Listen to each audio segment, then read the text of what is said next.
Welcome back, everyone, to the StarLadder and iLeague StarSeries Season 3. We just saw the last Kaleidosaur, and we all know why the last Kaleidosaur was the last Kaleidosaur. His entire species went extinct because it's an awful species, and no one in their right mind would ever play a Kaleidosaur if they had the choice. Have you tried the Kaleidosaur, Lothar?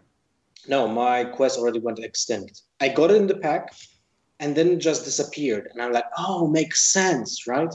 It makes sense. So this is why I'm not playing the quest for Paladin.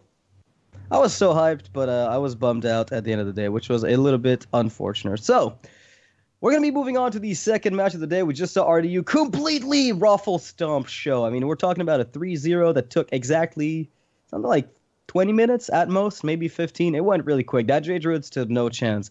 Next up is going to be Naiman up against Xixo. Naiman is going to be on the last, he's got 2 more matches to play in the event so far. Xixo is the first opponent he's going to be facing off against, and on the 29th, he will face off against Orange. Xixo, one of the players, I think, who's been performing the most consistently as a player over the entirety of his Hearthstone career. I think we can all agree on that. Yeah, he's one of the best players in the world. That's definitely true. And you have to answer me, is that his own image on the wall, or is that Frankenstein? No, that is indeed Xixo Stein. It's the evil half of Xixo, the construct that plays the games for him when he goes to events. He actually never leaves his home. This is just the image that summons Xixo Stein. Okay, makes sense. And Naiman, as you can see, is currently a ghost. Yeah, I mean, he's just going to summon Naiman Stein. All right, that jokes. Let's talk lineups here, because both players banned druids. So they don't want to see any kind of aggro J druids at all. And this situation, they have almost similar matchups. Although Xixo didn't opt to play warrior at all, which is very surprising. And yet here he is with a 3-1 score in his group right now. Yeah, Xixo's been his lineup is very unique. I mean, he's bringing Quest Rogue, and the Secret Mage is actually the deck that he's running. He's running a Secret Mage with Medivh in it, so a little bit more of the value generators in the deck, which is not something you always see in that deck. You know, sometimes you see Elise, the Trailblazer, being sprinkled in. It's a value card that is played in Discover Mage and Sai Gunther's Mage, and Xixo's putting it in the Mage deck, which gives him, of course, a lot of value from those Firelands portals, which is a card that's already crazy enough on its own. But if you can hold off on playing them before, after you play Medivh, so you can win matchups that are a little bit more difficult to close out by getting even more board control. So that card definitely might come in handy in certain matches here. Yeah. We have to take into account the fact that players did submit those lineups 9th of May. So they're pretty, let's say, even old. In a metagame where we most likely will have a new expansion every 4 months, a 1 month old decks is actually pretty old for the meta standards, right? So there will be some difference between today's decks on ladder or even the tournaments and the decks that we see in this tournament. At the same time, it has a specific atmosphere because of it. Because it shows the beginning of the meta game of the new expansion. Yeah, and I feel like the evolution of the meta has been very different, based on the early stages of the group stage and what we see in tournaments, as you said, aside from that. It's been interesting to watch it evolve, and now we're getting kind of a snapshot of the metagame 3 weeks ago, which is pretty cool. And as it stands, we're going to be going into, of course, Quest Mirror. Quest Rogue Mirror is one of the most... It's very dependent on the tech cards that players are running. Some decks simply... Of course, it's all about completing the quest first, but some tech cards really skew the matchup in your favor. If you're playing like Bilefin Tidehunter in the deck and get yourself some extra 5/5s with Taunt, you can mitigate some of the damage the opponent deals because you can put down minions they have to kill, and you always have the extra 5/5 body of the Bilefin himself on the back. And if they're playing Bilefins, if you play Hungry Crab, that can be a big deal. It's like a rock, paper, scissors game where some cards are good if they're playing the same cards you are, and some cards are awful if they're playing a completely different list. As it stands, it looks like we're looking at a very elemental-based list, and we might see the appearance of the Tolvir Stone Shaper. Most likely, it might be the case. Very important card in this matchup, especially in mirror matches, is the Glacier Shard. Can actually give you 1 more turn of attacking, especially with Shadow Steps. Can just block an entire turn of your opponent. It's especially useful when you know your opponent wants to pop the quest and gain the benefit of having a board state that turn, and you can just kind of make a time walk with a Glacier Shard because it's so easy to bounce for such a ridiculous mana cost, right? So having the Glacier Shard available in hand is super crucial. The same goes for the Shadow Step, the best card in the deck, and Xixo has one more advantage. The prep can swing this in his favor because of the fact that he might be able to just trade the same turn he pops the block. He pops the quest. Yeah, and that's usually where you want to be. You want to get that extra tempo boost. And while Naiman has the minion count advantage, which is going to be a big deal if the quest gets completed on both sides, I'd still right now give the edge to Xixo in terms of tempo. But this is a matchup where, interestingly enough, the guy who completes the quest first still has a chance to lose. It's not like this 100% win rate when you complete it first. It's the minion count matters a lot. So if you're completing it second, but you have like 3 or 4 extra 5/5s than your opponent, and you're able to freeze theirs with stuff like Glacial Shard, that can really tilt the matchup in a different area. We've seen in this matchup too, backstab come in handy. We've seen people backstab their own guys. You know, they'll backstab their own Igneous Elemental to pop it just to get those Flame Elementals early. And in this case, it's not going to come in handy or be relevant, but it's happened a lot in the past. Now we can see how useful that Glacier Shard will be, because it allows Xixo to deny basically the quest for a little longer, and that's super crucial. So if I'm not mistaken, Naiman has 1 spot on the Flame Elemental and 2 on the Fireflies. Yes, he has played two Fireflies so far. So if he plays it again, it's going to be the 3rd copy, and he does have the Youthful Brewmaster. But if he goes for the Flame Elementals, the Igneous is a little bit more live. There's very little though that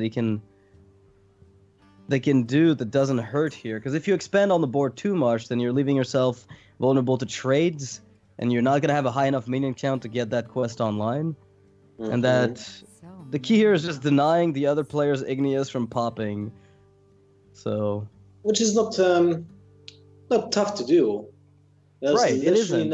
There's literally no way of doing that unless you want to eviscerate your own guy. And I believe that Xixo is not even running eviscerates in his deck.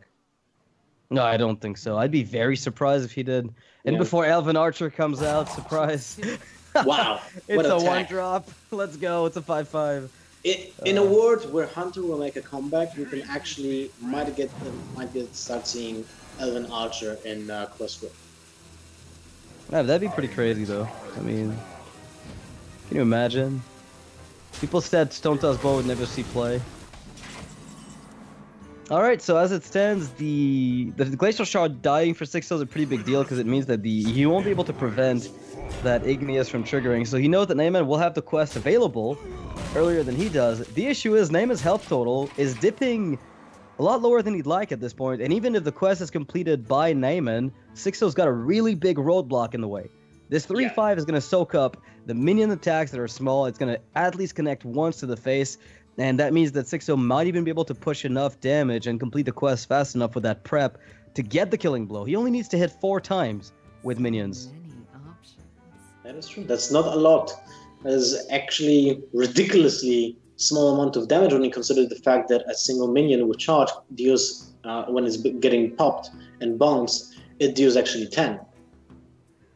So 2 Fireflies for Naiman and 1 whatever minion for Xixo so far. Yeah, I think Naiman's just gonna go all in on the Flame Elementals to complete the quest fast. There's also the Firefly Youthful Firefly play, which gives him the quest. The issue is the minions then trade into yours, you have no board presence, and you're counting on a 3-turn setup to complete the quest, which might be enough given that you've played the Glacial Shard, but it's going to feel a little bit clunky for him for sure. The question is, does he really have any choice, right? Alright. So this gives him the option to pop the quest next turn. Yes, with that Igneous, exactly. Oh, God. Well, that's convenient. That's going to put a wrench in his ability to do it. He can still bounce the Firefly or the Flame Elemental. It's not an issue. The problem now for Naiman is that he expected to get that Igneous to give the Flame Elementals, and that would cost him 1 mana to play the Flame Elemental. He would have 5 left over to play the quest. Now he won't be able to do it unless he picks up Shadow Step off the draw. That quest is another turn away. Well, prep would be also nice. Oh, I mean, sure, that would help. Be able to get that quest out. So he's got about, what, like 3 outs? 3 outs, exactly. 2 preps and 1 shadow step to basically do what he wanted to do in the first place. The Glacier Shot, the second one, was clutch for Xixo.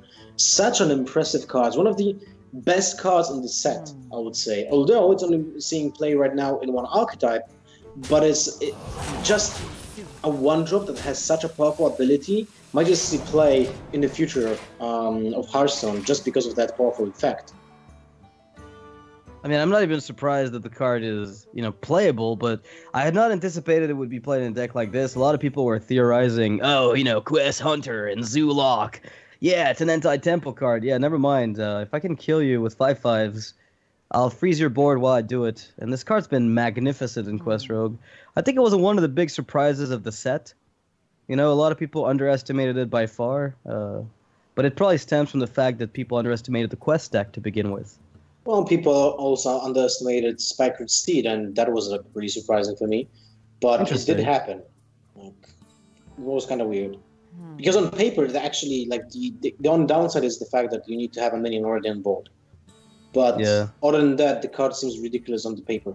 Even with that requirement, there's just so much value. But yeah, let's focus on the Quest Rogue first.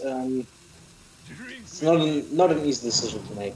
I feel like you have to commit again to the same play you did.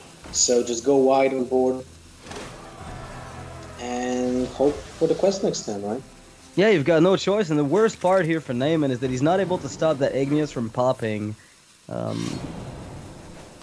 And that's going to cause a few issues, because that means that Xixo can't get his quest online and just close out the game here. Yep, but that's not something Xixo knows, although... Yeah, Naiman had no choice. He had no choice but to try to make this happen. And he's going to be rewarded with a slap to the face with the 4/5/5s that are right now able to attack. No need for chargers. That's the important part, and Xixo will have exactly enough minions on board to get this done. One thing I have to say about this deck is that it's such a unique deck. The way you play it is so different from every other deck we had in this game so far. It feels kind of similar to Miracle Rogue because the plays are not obvious every single turn. Sometimes you just do something obvious, of course, but usually you don't play on curve. You might not even play on minions on a turn, or you just play minions and not attack with them or anything and just bounce them back because you want to save mana for the upcoming turn. It's in my opinion, the most complicated deck that we have currently in Hearthstone, and at the same time it's super explosive. So it's kind of like Patron. It might win against everything, but at the same time might just roll over and die because of the draw. Yeah, it's a very tough deck to play, even though it's kind of a meme at this point, right? Like people just saying, oh, the deck, brainless deck, thanks Hearthstone, nice design, lol. The truth is the deck is a lot tougher to play at high levels, and there's so many little factors to consider, minion count and everything. We spoke of that, and we saw here Xixo won because he had enough minions on board to get the quest done and also kill the opponent. Getting the quest online alone is not sufficient, and he had to really navigate that matchup based on the hand that he was given, and Naiman did the same. A few lucky draws sometimes influence the matchup, but it's just not randomness. Now we've got the Pirate Warrior up against the Murloc Paladin from Xixo. Not an aggro list. It's got the Aldor Peacekeeper. It's a big tell. Definitely gives you information that this is going to be more on the mid-range side. I recall Xixo playing Wild Pyromancer Equality in the deck, which in this matchup is actually really important to get early, because once you defuse the Warrior's game plan for aggression based on the board, you can sometimes recover.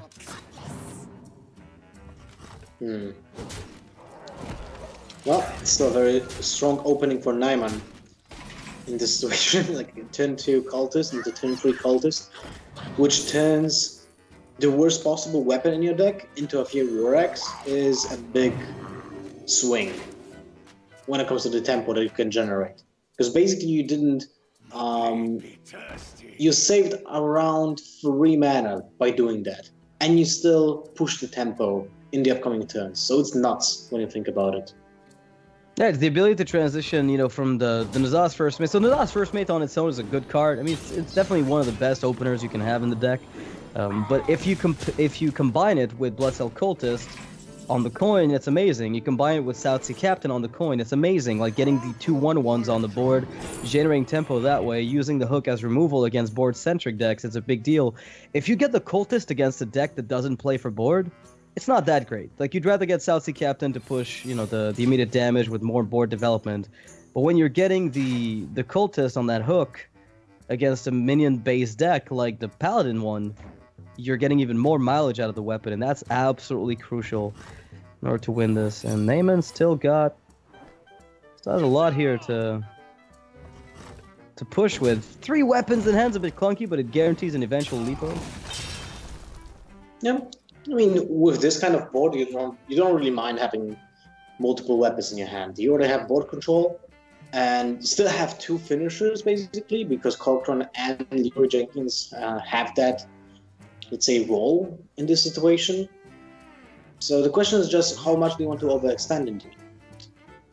That's the only question that you need to ask yourself as Naiman, because he knows that Xixo is playing the more controllish version, so the minions can die on turn 6 in a quality consecration. Yeah, and the thing is, he's setting up lethal almost no matter how he plays this, right? Like, this Frothing is doing patron-level broken things right now. As a 10/4 3-drop, with Xixo unable to answer it as it came out, even if you play Sunkeeper Tarim here, sees the Arcanite Reaper, knows that it's going to be able to take a trade, and he's going to take 9 damage on the following turn. He was just dead there. He was dead to the Frothing, 3/3 trades, Frothing trades, and then everything goes face. He just died. Xixo was in a bad spot from turn 1, honestly. Yes, he was pushed to just play a 2/3 vanilla 2/3 on turn 2, which was might have been followed by something that would give him synergy. But when the pirate I feel like pirates have actually way more power when they are on coin, because it allows to do broken stuff like coin South Sea Captain, which gives you a 2/2 charger, especially good in mirror matches, to kill a 1-drop and still have patches alive, right? Which requires attention. Which is also one of those like most tempo neck-breaking things that can be done, because it allows you to trade up with the Murloc and still have 2 pirates for the upcoming cultists. So being on the coin for the pirate actually meant a lot. Yeah, we're gonna see Naiman here bring out the Paladin deck up against Xixo's Secret Mage deck. So that's an interesting matchup, because the Secret Mage is capable of generating absurd amounts of tempo. But against Murloc Paladin, that's like something like Mirror Entity, for instance, is just not a very good card. You know, even if you played with Kirin Tor Mage, you're getting a tempo swing, granted. You're getting to play an extra spell, but it's often not enough on its own. The fact that Xixo's got the Mana Worm while also holding the coin, you know, is going to mean that he's able to get a foothold on the board that he very often, I think, in this deck is not able to against mid-range Paladin. Yeah, that's true. The only problematic thing is that play with the Mana Worm was so open to the Hunter, to the Rockfin Hunter. Like, that could have been just a death sentence for him. A Tide Caller that killed the Mana Worm and requires another card would have been a lot of card advantage lost, and you can't really count on the Arcane Intellect early in the game to get that card advantage back, because the opponent will just grow the board and play a Megazord, and at that point probably lost. So a very risky decision, but it turns out well for Xixo here. Yeah, very good decision here as well to kill. There's a consideration to keep the Frostbolt for the War Leader, but the issue is if you do that, then you're leaving Murlocs up, and you're spending your entire time pinging. The alternative line here was to maybe consider playing Mirror Entity. So if he plays War Leader, you get a copy of it, which isn't too bad. And if you get that copy, then they have to trade their little 1-drops, then you get the Frostbolt. So could have played it slower by just trading Mana Worm and coining out the Secret. And it sets up for Medivh's Valet if the Secret doesn't get triggered. It sets up for Ethereal Arcanist if that also happens. So many decisions here that had to be made. Very subtle ones, too, for the Mage player. You know, it's so weird. Like, you have no idea what kind of Secret it is. Naiman can, of course, anticipate that it might be a Mirror Entity, but at the same time, your minions in your hand are those wings that are exactly like you can really like play around that mirror entity. You're at least giving your opponent a 3 mana free. So basically, what that does gives a semi-charge minion for Xixo. It acts like a minion with stealth, basically, because it's free mana, so it's a vanilla 3/3 and just got stealth 1 turn because it couldn't be attacked. In case, of course, that Naiman plays the Peacekeeper. If he plays the Megazord, he loses the Stonehill Defender in the process, and he still needs to trade with that Megazord in the future. So neither of those plays is really great, and I'm not surprised that he just goes for the hero power. Yeah, one of the things too is that there's a consideration for triggering the secret early so that you don't run into something like Medivh's Valet, like Ethereal Arcanist. Those cards would also be a bit of an issue. On the flip side, if you're spawning the Murloc on turn 4 and playing Megasaur afterwards, if they get, for whatever reason, the Megasaur from Mirror Entity, then you've got an answer. Since you can get Poisonous on the Megasaur, I wouldn't be surprised to see Naiman go for the Aldor, slow himself down and just set up an Equality turn for later, now that he picked that one up. Doesn't seem unrealistic. Could even open up with Aldor into Equality, into Double Trade, force a ping away from his opponent, which slows down the tempo, develops a Sunwalker on turn 6. Aldor Equality is looking okay. It looks okay, but at the same time, it feels so weak to just kill one minion with their Equality. You're killing two because you're giving the secret, which I think is the reason why it's not as bad. I mean, it doesn't mean it's amazing, right? Let's not pretend like this is game-winning Equality, because you could always just develop more for Megasaur, but it gives you some value. What do you think about just hero powering here and just ignoring the Peacekeeper and the Conjurers? So in this case, it will grow to a 3/7 minion, which is problematic, but you will still have the reset button in the form of the Equality, and you're almost guaranteed to have 2 Murlocs for the opponent turn. So if you get that Poisonous, you can deal with those wings anyway. Yeah, that's a very good point. I mean, the ability to get the extra Poisonous value from Megasaur is extremely strong, and that is a Volcanic Potion for Xixo if he wants it. Otherwise, there's the Ice Block, which is definitely more tempo-based. Also enables the Ethereal Arcanist forever until the Ice Block gets popped. It's a permanent buff, basically. That's the way you can look at it, and that's a fantastic thing. I like to pick up, like, Volcanic Potion felt like it's an auto pick in most situations, right? But at the same time, it's important just for the Eternal Arcanist because of the fact that Xixo actually has 2, and he has the most secrets in his hand. And there's only one card that actually will benefit when it comes to card advantage, so Arcane Intellect, but he needs to spend mana to play that, so he would have to sacrifice another turn of doing nothing to develop the secret, while when you glyph it, you have the secret for 1 mana always, so even if you wouldn't play it this turn, it's always available in one of those turns, just squeeze it in. So I like the decision very much. And now Naiman plays the Equality, checks if it's Counterspell. You know, if that were the case, then he would have known right away. Then has the option of playing Megasaur. If it isn't Counterspell, does that change anything? Now there's the question of Mirror Entity, but if you're giving these guys Poisonous, do you care? You know, you well, Poisonous is kind of pointless, right? Well, if it's Mirror Entity, then it's not. That's the big deal. Because if it's Mirror Entity, you're feeding them a 5/4, which is kind of clunky, so I like this line of play a bit more to play around with an entity pickup. Whew. Okay, now we're That's playing. a good pickup. Although I think I like Arcanist anyway. Yeah, getting a 5/5 now seems about good. There is no Blessing of Kings in that mid-range list, usually. It's not to say there's never going to be one, but you don't anticipate to run into it too often.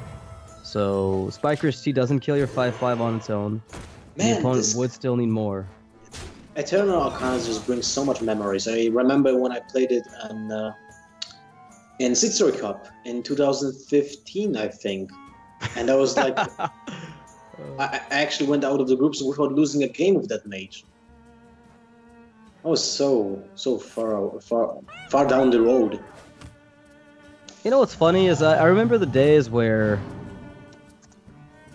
people thought in the early days of Un'Goro that Cabal Lackey would just be played. And it turned out to just not be a card people had any use for. It's just like it's like a too low statted minion to really be worth it. That's an interesting pickup here. Xixo has to ping the 1/1 Murloc. Having to respect that hero power ping, or that hero power here, really slows him down. Because he would have loved to just jam the Firelands portal, you know, against that 5/4 sometimes. Now instead he's going to have to ping and play his minions. Not a bad deal, given what you have, but definitely slower. Okay, so for Naiman, there's actually... There are few turns at what it can do. The Primordial Drake seems interesting because it can clear the 5/5 with the trade with the Megazord. The Sorcerer's Apprentice dies just to the Primordial Drake, and the Mana Vim is just a weakling, right? It can get to 3 attack, maybe to 4 if all those 3 cards that Xixo will have are spells, and they will cost less combined than 8. Yeah. And that's a big ask. You're basically using up all the resources on that. Then you have Sunwalker to refill. You've got Rag Lightlord.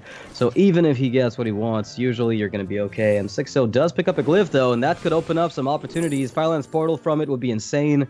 The ability to steal Spiker's Teeth here.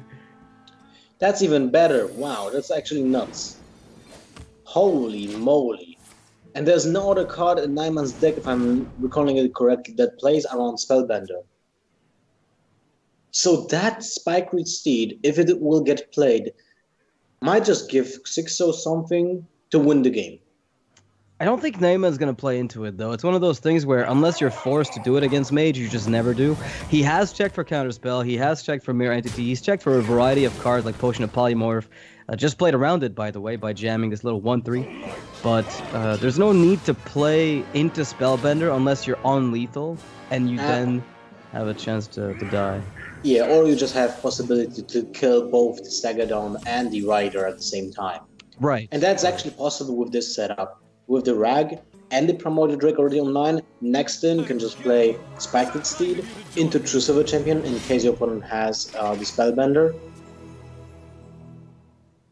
Well, you might opt to keep your Rag healthy here, right? You just kill Medivh and then... So you play around Vaporize, check for Ice Barrier. He's narrowing down the options. The secret could still be Counterspell, the second one that was played. The more recent one has not been checked for with Counterspell, so he could check with Consecration. He could check with Sunwalker. I mean, that is, he could play Sunwalker afterwards, because he knows it's not Entity. Rag is healing itself. This is fantastic. The Rag heal is actually... it's nuts. When you think about the value that it gave already, the Ragnaros is sick. It healed 4 HP on the Primordial Drake, it killed the Medivh, and now it ate a Pyroblast. And it's gonna spawn a 7/7 though, which is a big deal. That's a really terrible 10-drop. Yep. It's a bad 10-drop, but it's a 7/7. It's like, say, if the Medivh weapon said spawn a War Golem when you cast a spell, you know, that costs a certain amount or more, I'd be like, okay, you know, fair enough. 7/7's pretty okay as a body size. In this case, it doesn't challenge the Drake directly, but I think it still does more than you'd expect anything to happen. That Medivh draw for Xixo was the only chance I think he had of staying in the game. One thing I wanted to ask is, though, I think the weakest 10 mana drop is a 6/5, right? The Yogg. Is there something worse than that? Cthulhu's a 6/6 and Yogg is a 7. Right. Is the 7/5. Yeah, what I'm talking about. So I'm not sure. I'm not sure which one is better or worse. That really depends, I think, on what you're looking for. What we're looking for here: a stealth minion, like Stranglethorn. Spy 6 is extremely good in terms of stats with an extra 5/5. With Wind Fury. Yeah, that's pretty sick. Nothing to scoff at. Now Xixo not really going to care about playing a counterspell because he wants to get that Spikerid Steed. Will not counter the Spikerid Steed if he can afford it. Now there's 8. Well, Naiman has the pop on the Finja available. He can do it with multiple ways. The Consecration does enough, the War Eater does enough with the attack of the Inquisitor as well. So that's going to be the block pop this turn, definitely, for Naiman. If Xixo had played the counterspell, this Consec would not have killed him, but again, he really wanted to get that Spikerid Steed. I really don't know which play was better between pinging the 1/1 and setting up the counterspell. Because the Murloc represented a lethal with War Leader anyway, right? The little 1/1 that was on the board. Yeah, but to be honest, I kind of like just killing the creatures this turn instead of just, popping the block. Because in this situation, when Xixo is just so far behind, I feel like you will never actually lose the game as Naiman, or 9 out of 10 you will still win if you're going to play safe. Pyroblast was already played. A Frostbolt doesn't really change much. Yeah, exactly. Like Xixo does recognize the situation and just surrenders. It was a very clever play from them, and he just didn't go for that pop, although he could. And I agree with that. Sometimes there's just a situation when you don't need to push, although you can just break the ice block one turn earlier. You want to get that board position faster and just kind of seal the deal by doing that. All right. Well, the counterspell can be insane here if Naiman will not play his quest on turn 1, which can happen, by the way. So I don't know. And this matchup is pretty tough because usually you end up not playing the quest on 1 when you're up against an aggro deck. Right? We have to go like Coin Dagger, to kill a 1/1, for instance. That you sometimes see the quest not being played. Against this type of mage, though, it's less common. And with the backstab, I think it's going to be very unlikely. But 2 of the best cards in Naiman's deck are in his hand already. No, the 2 best. Sorry, not 2 of the best. The 2 best. Being double Shadow Step here.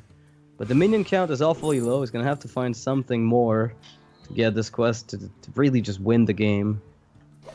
Interesting that Xixo did choose the Glyph instead of the Mana Vim. The Mana Vim was not on curve, but at the same time, it's a very aggressive minion, right? It will die to the backstab, but at the same time, if your opponent doesn't have any removal for it, you can squeeze a lot of damage. Oh my god, look at that! This is so sick! This is pretty neat. Honestly, this is just a beautiful play. Unexpected double worm. Oh my god. Naiman's got this. Already. Yeah. No, there's no way. Oh. Okay, he's gonna have to keep track. So he can backstab if he wants to kill one of the worms, and then he can just... He's got quest completed in his hand already. This is not one of these turns that is gonna be... Like, this is not one of these games where you have to navigate the quest deck. This one is definitely playing itself for you. And all you have to do is make sure you don't screw up to the maximum of your ability, and you'll be just fine. That is nuts. Yeah, that's the nuts draw for the rogue, I think. Something along those lines. I mean, one of the best draws I've seen in a long time. But Naiman didn't commit to the Firefly with the Shadow Steps right now, and I like that decision. Sure. It allows, first of all, it conceals the plan. It doesn't tell, like, I have an insane hand, right? And that's very important as well. Also, you can get another bouncer into your hand, and that means you can keep one of your Shadow Steps, which is a key card as well, in other synergies. But here, Naiman just goes wide. And the crazy part is, I said he was light on minions, but the extra generations from the Firefly is actually just insane. He's been able to generate 5/5s nonstop, and now he's got the quest completed already. We're talking turn 4. He gets to play it, gets to coin out 2 extra 5/5s. This is completely ridiculous. And oh my god! He's gonna concede on turn 4. Naiman's gonna get himself a win. I mean, this is bonkers. Turn 4, 3 5/5 minions. This is something that Druid doesn't even do. Like, holy moly, this is the power of the rogue when you sometimes just see they crush their opponents by doing ridiculous stuff. And I feel like this is one of those situations when the rogue just didn't leave any kind of options for his opponent. It was just solitaire. Yeah, right? It just played it. It did its own thing, and it didn't really let the opponent answer. Even aggro Druid, which can kill you on turn 4, we've seen it happen. They just have a very wide board. They Savage Roar. They have Mark of the Lotus. Everything lines up. You just die. Even that deck gives you some time to respond before that happens. In this case, I play minion. It's back in my hand. You can't interact with it. Then I replay it, bounce it twice, play the quest, develop 5/5s. You can't stop it, and so you're just gonna get blown out. So when the quest rogue nut draws, honestly, you can just sit back and watch it happen because there's nothing you're going to be able to do. And Xixo, of course, recognized it immediately and decided to scoop it to speed up the process of his inevitable death. So there's going to be match 2 in favor of Naiman. Guys, we'll be taking a short break before coming back for the third match of the day. Extremely fast matches today based on the way the hands pan out for either player. So far has been the case. So we'll be taking a short break, and we'll be back with Stanudachi versus Super JJ, which should be a lot slower because these guys are not running any aggro. Stay tuned, guys. We'll be right back.